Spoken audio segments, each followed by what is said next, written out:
Bonjour, Bonjour. vous êtes écrivain? Oui, alors, je préfère dire auteur Auteur. et laisser le terme écrivain pour Victor Hugo, Baudelaire, etc. Oui, Sinon, c'est vrai. ça paraît un peu présomptueux, d'autant que c'est pas mon métier. J'ai été informaticien et donc j'ai commencé à écrire dès lors que j'étais libéré de mes obligations professionnelles et donc à la retraite. Mais ce goût de l'écriture, c'est venu comment? Oh, ça date de très longtemps. J'ai toujours aimé les mots parce que les mots, c'est de la musique et je suis un peu musicien aussi. Donc, ok.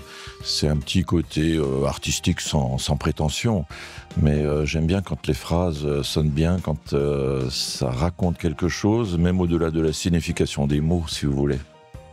Ouais, c'est un drôle de chemin entre de passer de l'informatique à l'écriture. C'est effectivement le grand écart, mais enfin l'un n'empêche pas l'autre, voilà. Donc oui, c'est vrai que toute ma carrière durant, j'ai fait travailler les ordinateurs, et là je fais travailler un petit peu mon cerveau pour essayer de construire des livres qui disent quelque chose. Alors mon cœur de métier, si je peux dire, c'est les essais. Ce sont des ouvrages donc de réflexion sur des sujets qui m'intéressent. Le premier sujet qui m'a intéressé dans ce livre-là, que j'ai écrit en 2020-2021, c'est le temps.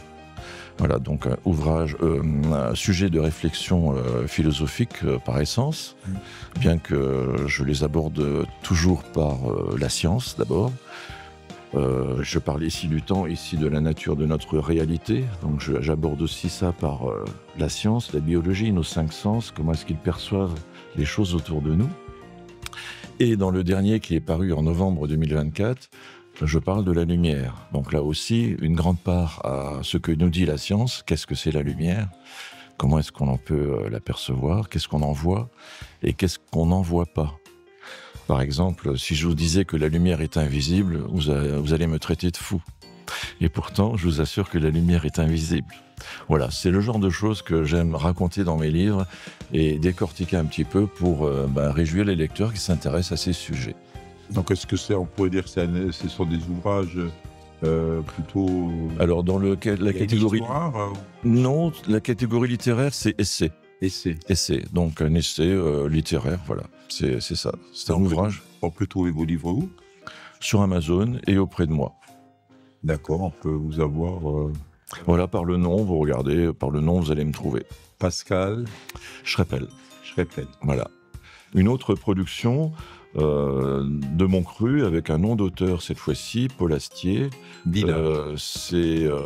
Village ou Sillage? Sillage. Sillage, pardon, Ce Sillage. sont par exemple un roman que vous avez ici, un recueil de nouvelles que vous avez là. Voilà. Donc ça, c'est ce que j'appelle de la pure fiction, c'est-à-dire des histoires romancées, courtes, longues, etc. Donc je dissocie cette partie de production qui est complètement différente de ces ouvrages de réflexion. C'est pour ça que j'ai un nom d'auteur et mon nom propre. Merci beaucoup. Mais je vous en prie, c'est moi qui vous remercie.